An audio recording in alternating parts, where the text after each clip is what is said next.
Video like जरूर कर लीजिए और ऐसे वीडियो लगातार फ्री में पाने के लिए चैनल को तुरंत सब्सक्राइब कर लीजिए और बेल आइकन को जरूर टैप कर लीजिए ताकि आगे भी सारे वीडियो आपको मिलते रहे। यूट्यूब में फॉलो करते हैं तो प्लीज ये वाला फ्री टेलीग्राम चैनल जरूर ज्वाइन कर लीजिएगा। सारे नोटिफिकेशन सारे अपडेट यहीं पे आते हैं, ध्यान रखिए। नमस्कार साथियों, स्वागत है आप सभी का स्टडी फॉर सिविल सर्विसेज में।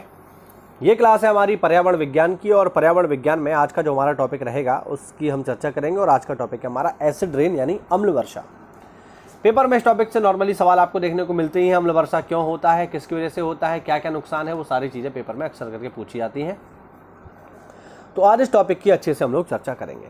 देखिए, पहले शब्द को समझ लेते हैं कि अम्ल वर्षा का मतलब क्या है। देखिए, नाम में ही छिपा हुआ है। हिंदी की सबसे बड़ी विशेषता यही है कि ये खुद ही सब कुछ बता देती है। अम्ल वर्षा यानी एक ऐसी वर्षा जिसमें अम्ल पाया जाए, जिसमें एसिड पाया जाए, ऐसी वर्षा को ही हम बोलते हैं अम्ल वर्षा यानी अंग्रेजी में एसिड रेन। देखो जरा, वायुमंडल में उपस्थित कार्बन डाइऑक्साइड द्वारा जल से की गई अभिक्रिया के फलस्वरूप उत्पन्न H+ आयन के कारण वर्षा जल का pH मान सामान्यतः 5.6 होता है। जबकि वर्षा का pH 5 से कम हो जाए अगर, तो इसे हम बोलेंगे अम्ल वर्षा। अम्ल वर्षा में वायुमंडल से पृथ्वी की सतह पर अम्ल निक्षेपित हो जाते हैं।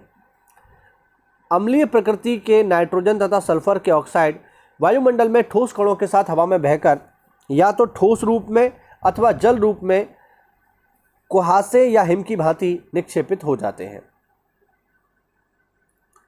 अम्ल वर्षा मानवीय क्रियाकलापों का उत्पादन है या उत्पाद है जो वातावरण में नाइट्रोजन तथा सल्फर के ऑक्साइड निर्गमित करने से उत्पन्न होता है।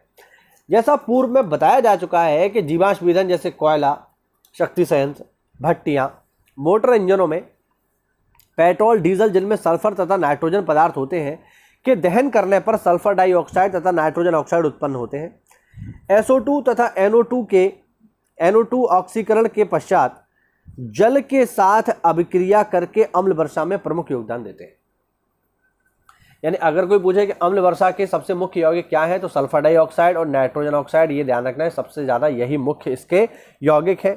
ठीक है, क्योंकि प्रदूषित वायु में सामान्यतः कणकीय द्रव्य उपस्थित होते हैं जो इसके ऑक्सीकरण को प्रेरित करते हैं। इनमें अमोनियम लवणों का भी निर्माण होता है जो वायुमंडलीय धुंध के रूप में दृश्यमान होते हैं। वर्षा की बूंदों में ऑक्साइड तथा अमोनियम लवणों के एरोसोल कण के फलस्वरूप नम विक्षेपण होता है। ठोस तथा द्रव भूमि सतहों द्वारा SO2 सीधे अवशोषित हो जाते हैं। इस प्रकार शुष्क निक्षेपण होता है। अब देखते हैं इसके नुकसान क्या है। अम्ल वर्षा कृषि, पेड़ पौधों आदि के लिए हानिकारक है क्योंकि यह इनकी वृद्धि के लिए आवश्यक पोषक तत्वों को घोलकर पृथक कर देती है।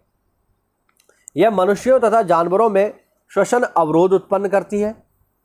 जब यह सतही जल के साथ बहकर नदी तथा झीलों में पहुंचती है तो जलीय परिस्थितियों को पौधे तथा जंतुओं जलीय पारिस्थितिकी तंत्र में पौधे तथा जंतुओं के जीवन को प्रभावित करती है।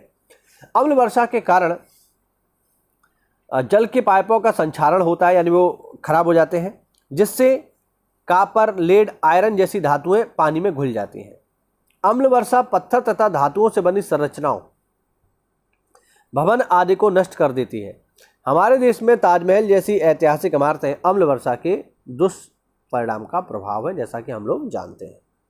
अब यहाँ पर एक डायग्राम है, इसको आप आसानी से देख लो। देखो भाई, वातावरण में मौजूद है ये सारी चीज़ें, सल्फ्यूरिक अम्ल और नाइट्रिक अम्ल। डायरेक्ट मौजूद नहीं है, लेकिन हाँ अभिक्रिया के फलस्वरूप बन जाते हैं। अगर ये बर्फ के रूप में या सीधे सीधे नीचे आ जाए तो इसे बोलते हैं शुष्क निक्षेपण, और अगर पानी के रूप में नीचे आ रहे हैं तो फिर हम इसे बोलते हैं अम्ल वर्षा या अम्ल हिम या अम्ल कोहरा। ठीक है, ध्यान रखना। जब ये नीचे आ जाते हैं तो साथियों हमारी वनस्पतियों को क्षति पहुंचाते हैं, और पानी में अगर ये चले जाएं तो पानी में मौजूद जो जीवन है उसको भी काफ़ी हानि पहुंचाते हैं। यानी अम्ल वर्षा निश्चित रूप से हमारे लिए हानिकारक है। अब देखो, अम्ल वर्षा से जुड़ी हुई कुछ प्रमुख गैसें, उनके स्रोत और कहाँ से उत्पन्न हो रही हैं, ये जरा बात करते हैं। सबसे पहला इसमें नाइट्रोजन और उसके ऑक्साइड। स्रोत क्या है इसके? ज्वालामुखी उद्गार, आकाशीय वैद्युत जैविक गतिविधियां, यानी जब बिजली कड़कती है तब, ये नेचुरल है। और इंसानी स्रोत क्या है? तेल, कोयला, गैस आदि का दहन या वनाग्नि यानी वनों में लगने वाली आग। दूसरा है सल्फर और उसके ऑक्साइड। ये भी कहाँ से निकलते हैं? ज्वालामुखियों से निकलते हैं, सागर के प्लैंकटन यानी समुद्री घास से निकलते हैं तथा वनस्पतियों के सड़ने से भी उत्पन्न होते हैं।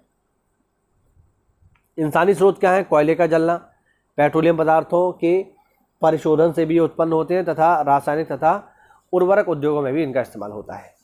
आगे है CO2 कार्बन डाइऑक्साइड। प्राकृतिक रूप से कहाँ से उत्पन्न होता है? श्वसन अपघटन सागर से होता है। और मानव निर्मित स्रोत कौन से हैं? वनोन्मूलन यानी वनों को जब हम काटते हैं तो, या औद्योगिक प्रक्रियाओं द्वारा जीवाश्म ईंधनों के जलने से उत्पन्न होते हैं। और ये हमारे पर्यावरण के लिए, इंसानों के लिए, जीव जंतुओं के लिए, पेड़ पौधों के लिए बहुत ज़्यादा नुकसानदायक है। तो ये हमने समझा आज की क्लास में कि क्या होता है साथियों अम्ल वर्षा। उम्मीद करता हूँ आपको ये फैक्ट समझ में आए होंगे और एग्जाम में इन्हीं फैक्ट से आपसे सवाल पूछा जाएगा। मिलते हैं साथियों अगली क्लास में, तब तक के लिए जय हिंद, जय भारत, वंदे मातरम।